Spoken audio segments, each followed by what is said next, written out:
good, Visionaries? It's your boy MikeLarry with another edition of Off the Top Rope. And today, man, I wanted to come and talk about the first episode of Monday Night Raw debuting on Netflix. Was going to put this video out a day after it, but things happening, work schedule wise and stuff. So I was like, today is the day, get it out. Let me, give my perspective of that whole entire show on Netflix. Holding my classic Intercontinental title belt, you know what I'm saying? But wrestling is back, man. What I mean by wrestling is back, not just WWE wise, but you got AEW, you got new people coming to watch wrestling. People that watched wrestling back in the 90s, the Attitude Era, growing up, you got those fans coming back watching it. So when I say wrestling is back, it's slowly coming back. You know what I'm saying? You got these new wrestlers, you got your old wrestlers like The Rock, The Undertaker, coming back, not to be in the fighting stance that they're in now at their stages of their lives, but bring it back to the wrestling community. Like I said, I've been a wrestling fan since I was a little kid. It still entertains me, story wise, watching the excitement of it. I got my one, the other night my daughter was watching, yelling, "Let's go Roman Reigns." You know what I'm saying? So it's the joy of being there, watching it with not just yourself, but your kids, and hopefully generation to generation pass it on to keep the tradition alive of watching it. But anyways, getting into the first episode on Netflix, and I think they did one heck of a job with the presentation, the drones flying around the arena. They made this regular, television show, not a pay-per-view, not a PLE, not a like a Royal Rumble or WrestleMania, but he made this regular Monday Night Raw like a pay-per-view. Like it was everything that it was like a regular pay-per-view, like that you'll see on a Saturday or Sunday night. The first match, coming out was the Roman Reigns Solo Sikoa match. It was a great match. It kind of brought that Cody Rhodes versus Roman Reigns, where everybody was coming in, interfering. A lot of chaos, and Roman finally gets his head of the table back to where it belongs. Now, I wonder where the storyline is going to head after, he defeated Solo. What's going to happen next after that. And The Rock coming out congratulating his cousin after winning the match. I thought it was going to be like a swerve. I thought Rock was going to attack him, but it looked like Rock didn't attack it. I don't think Rock probably short for WrestleMania. We never know. Still got a long way ahead of us until WrestleMania. But first match out the gates was good. You had your Women's World Championship match, Rhea Ripley and Liv Morgan. Rhea becoming the new world, winning her title back that she never lost due to injury. She won it back. So all as the aspect of Monday Night Raw on Netflix, that was the first episode. You got to go out with a banger. Come in with a banger on your first episode on a new platform, not cable television, but Netflix, where you can bend the boundaries now. You ain't got to worry about TV productions telling you, hey, you can't say this on TV, you can't say that. When Netflix says you can bend the lines a little bit. You know what I'm saying? Like a little bit more swearing, more blood, more, just more action packed than you was on regular TV. The CM Punk Seth Rollins match, which main evented the show, I think it was a good match. Could have been on a WrestleMania. It could have been WrestleMania headliner, or it could have been the Royal Rumble main event, but it showed you that it was a good match. Them two, I think the rivalry is probably not over yet. They'll probably go another might be to the next pay-per-view going at it, but I think next pay-per-view is the Royal Rumble. So a lot of things you want to see happen. You know, you got Roman Reigns, he's going to be in the Royal Rumble match. You got CM Punk, Seth Rollins, John Cena, who came back saying that he's going to put his name in the Royal Rumble campaign, trying to win his 17th World Championship to beat out Ric Flair's 16th time. So there's a lot of stuff, a lot of, you know, to see what's coming up in the next couple of weeks.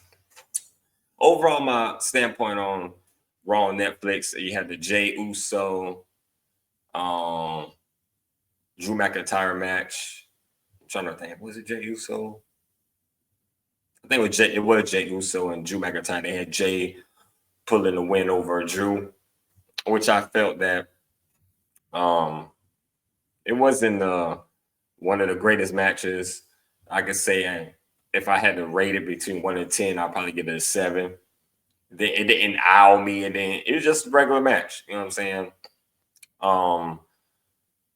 Also, they didn't even promote the World Heavyweight Champion Gunther, which if he's supposed to be representing Raw, if he's your main title on Raw, why is he not on the show?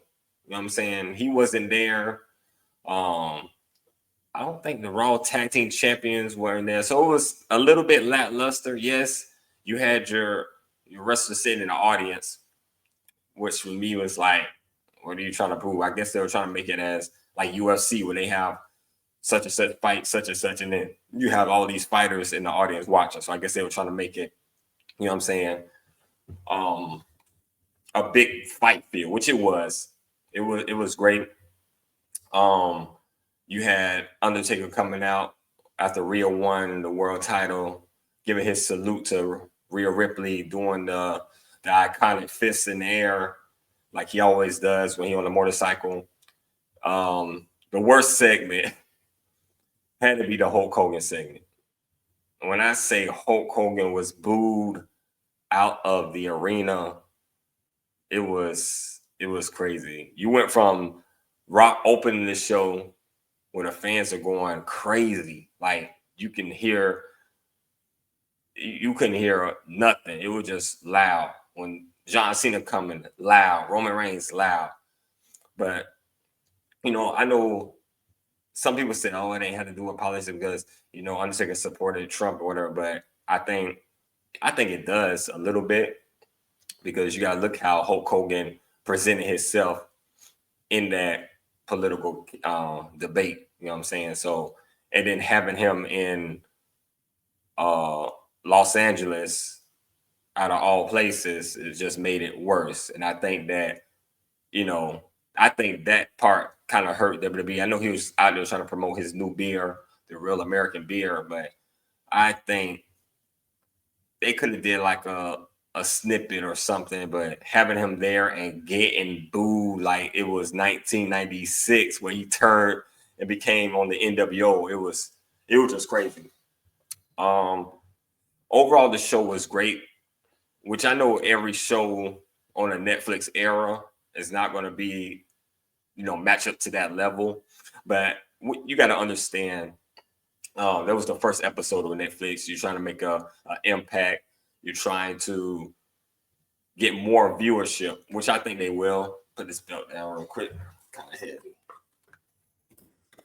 But I think they will get more viewership, you know what I'm saying, on it, because Netflix is, excuse me, light had went up. But Netflix is, it's popular. Everyone has Netflix. You know what I'm saying? Everyone watches Netflix. Everyone has, they're going to turn on Netflix and see that, oh, they put a wrestling on Netflix. Let me check it out. You know what I'm saying? So overall, a good thing for WWE. Overall, it was a great show. You had a lot of, to me, the aspect is, if you want to bring legends back, let's go another route with different legends. You know what I'm saying? You keep bringing the Hulk Hogans, the Undertakers, the Ted DiBiase's. Let's bring some legends that that you rarely see in WWE. It's like we see these same legends over and over. Yeah, they did this, they did that, but let's see what they can do in the future, because they talking about bringing Hulk Hogan again on, to promote his beer, because now that the ring mats now have the logos. They had Fortnite, they had his Hulk Hogan's American beer on it, like, sponsorships on the ring itself. So let's see what they'll do.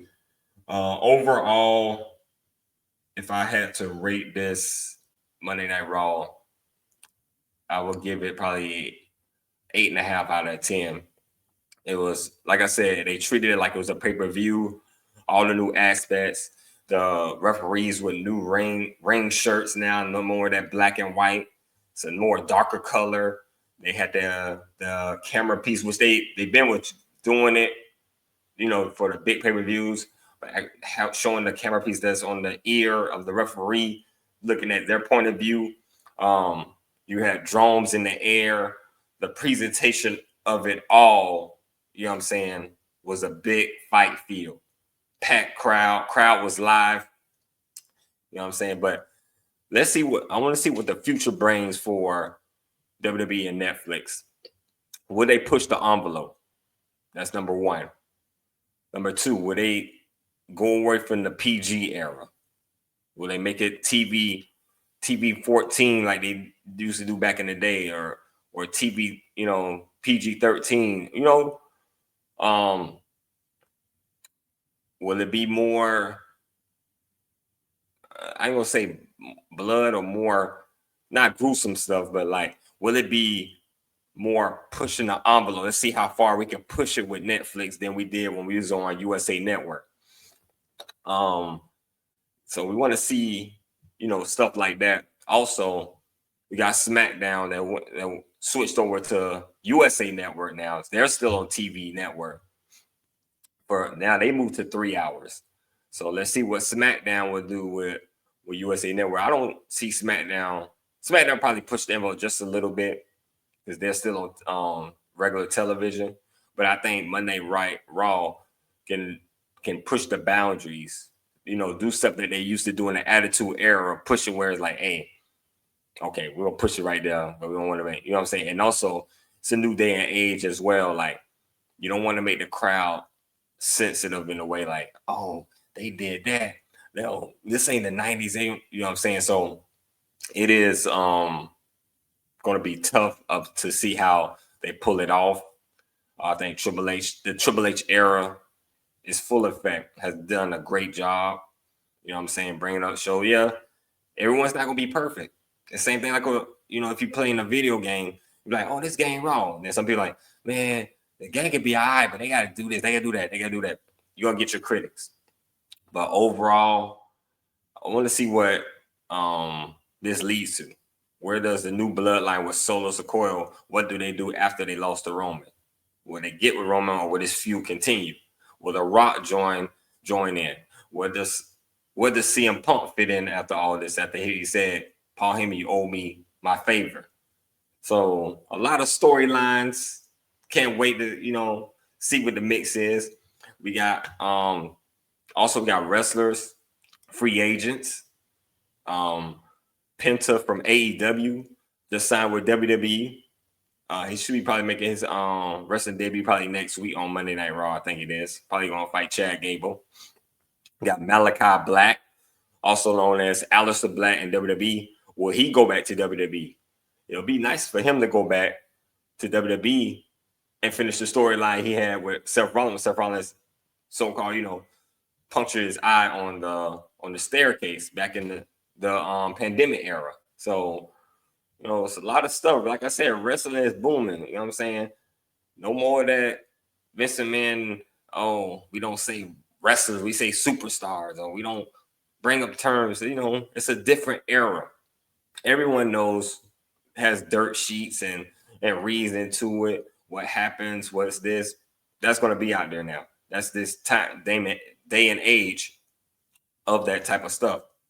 But we can't, like I said, I can't wait to see what WWE and Netflix have for the rest of the year. What new superstars are coming? What's going to happen in the next couple of weeks? Because WWE is back on top. Where you had back in the day, you had John Cena. Go back to the 90s. Stone Cold, The Rock, The Undertaker, Mankind. You had a big, you know what I'm saying, a lot of main eventers. Same thing in the Ruthless Aggression era. John Cena, Randy Orton, Batista, Brock Lesnar, Eddie Guerrero, Kurt Angle. Now you get into this era. Roman Reigns, Seth Rollins, CM Punk, Drew McIntyre, Jey Uso. And the list goes on and on where you're building your roster into this dominant force. You know what I'm saying? So hopefully let's see what they do. Next week on Monday, they having the first ever to determine the women's Intercontinental Championship, which I think should have been on the first show, but I guess they wanted to keep it light. They didn't want to oversaturate it with a lot of stuff in that first show.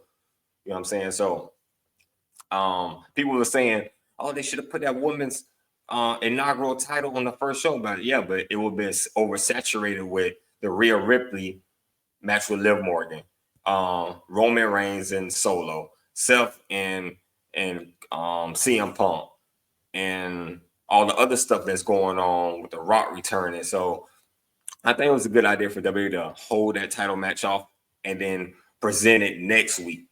You know what I'm saying? Because you have two wrestlers, your